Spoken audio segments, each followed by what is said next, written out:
მოგესალმებით.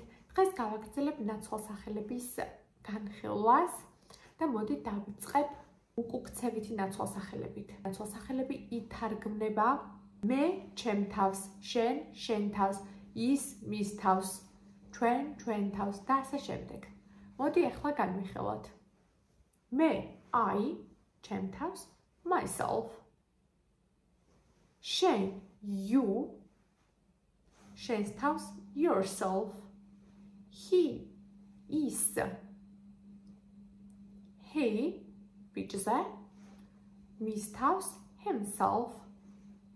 is გოგო she მის თავს, herself. is ცხოველი it მის თავს, itself. ჩვენ we ჩვენ თავს, ourselves. თქვენ you თქვენ თავს, yourselves და ისინი they მათ თავს, themselves. მოდი განვიხილოთ მაგალითები, რომ უფრო ცხადი იყოს. მაგალითად, მე ვაცმევ ჩემ თავს. I dress myself. I dress myself. You dress yourself. შენ აცმევ შენს თავს. He dresses himself. Is აცმევს მის თავს. ახლა გოგოზე she dresses herself. ჩვენ ვაცმევთ ჩვენ თავს. We dress ourselves. You dress yourselves. თქვენ აცმევთ თქვენ თავს და ისინი აცმევენ მათ თავს. არის they dress themselves. შემდეგი ნაცვალსახელი არის ემფათიური ნაცვალსახელი, რომელიც ძალიან გავს სიტყვები ერთი და იგივე არის myself, yourself, himself, herself, itself, ourselves, yourselves, themselves. ერთი და იგივე არის სიტყვები, თუმცა გამოყენება და მნიშვნელობა არის სხვადასხვა. ემფათიური ნაცვალსახელი არის მე თვითონ. მე თვითონ. არსებითი სახელის ფუნქციას აძლიერებს. განვიხილოთ ახლა მაგალითები. მე თვითონ ვამზადებ ვახშამს. ეს იქნება I myself make the dinner. რაც იმას ნიშნავს მე თვითონ, სხვა არავინ. You yourself make the dinner. He himself makes the dinner. She herself makes the dinner. We ourselves make the dinner.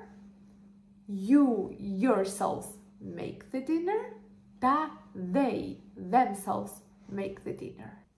ეს განსხვავება არის მათ შორის უკუქცევითი ნაცვალსახელები და ემფათიური ნაცვალსახელები. ემფათიური, რომელიც ხაზს უსმევს არსებით სახელს, ანუ იმეორებს მას, ხოლო უკუქცევითი ნაცვალსახელი კი მასზე აკეთებს მოქმედებას, ანუ მე ჩემ თავზე, ის მის თავზე, შენ თავზე და ასე შემდეგ.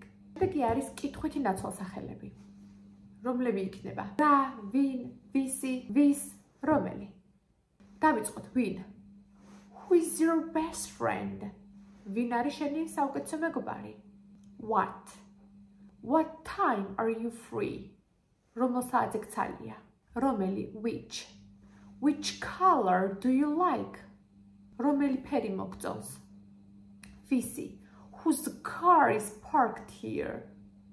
ვისი მანქანა არის დაყენებული აქ?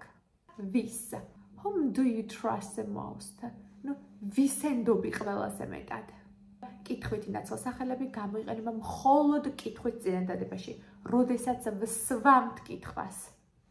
ხოლო შემდეგი კი არის კავშირებითი ნაცვალსახელები, რომლებიც იგივე კითხვითი სიტყვებია, თუმცა გამოიყენება თხრობით წინადადებაში. განვიხილოთ ახლა მაგალითები. დავიწყოთ who. The boy who is there is my best friend. ბიჭი, რომელიც აქ არის, ჩემი საუკეთესო მეგობარია. Who გამოიყენება მხოლოდ ადამიანებთან. Which რომელიც გამოიყენება საგნებზე. The book which is on the table is mine. წიგნი, რომელიც მაგიდაზეა, ჩემია. წიგნი საგანია. შესაბამისად გამოიყენება which. The car that is red is fast. მანქანა, რომელიც წითელია, სწრაფია. That, ასევე რომელიც გამოიყენება ადამიანებზე, აგრეთვე საგნებზეც. თუმცა ადამიანებზე ფორმალურ ინგლისურში უფრო მეტად გამოყენებადი არის who. არაფორმალურად გამოიყენება that. ახლა შემდეგი. The man whom I met yesterday is my father. კაცს, რომელსაც მე გუშინ შეხვდი, მამაჩემი, რომელსაც ვისაც არის whom და გამოიყენება მხოლოდ ადამიანებზე. The man whose house is big is my neighbor. კაცი, ვისი სახლიც დიდია, ჩემი მეზობელია. საბამისად, ვისი გამოიყენება whose და გამოიყენება მხოლოდ ადამიანებზე.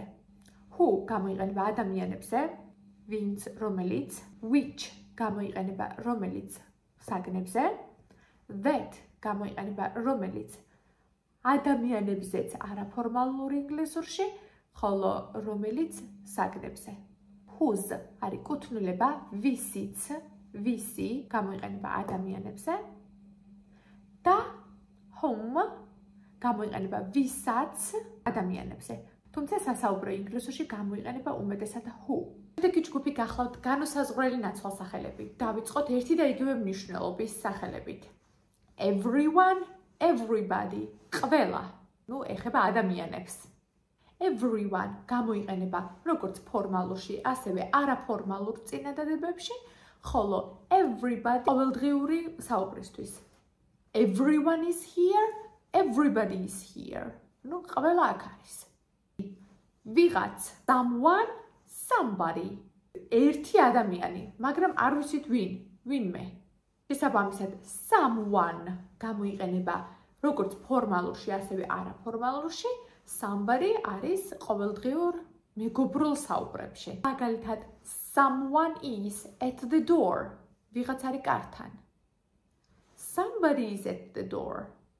ხოლო ვიღაც კიდევ ვინმე არის anybody, anyone, რომელიც გამოიყენება კითხვებში და უარყოფით წინადადებებში. შესაბამისად, anyone ორი ფორმალურშიც და არაფორმალურ საუბრებშიც გამოიყენება, ხოლო anybody გამოიყენება ყოველდღიურ სასაუბრო ინგლისურში. Is anybody home? არის ვინმე სახლში? Is anyone home? არის ვინმე სახლში? ვინ? No one, nobody.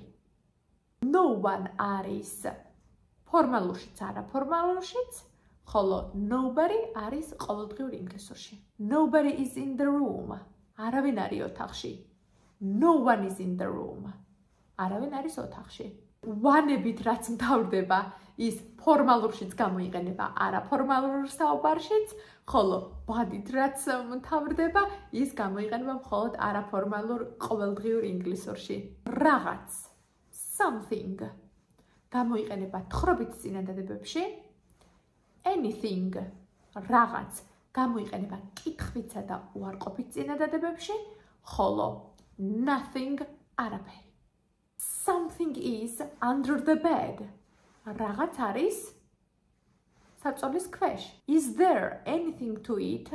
არის რამე საჭმელი? Nothing is here. არაფერია აქ.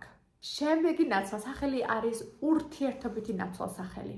ურთიერთობითი ნაცვალსახელი, ანუ ერთმანეთი.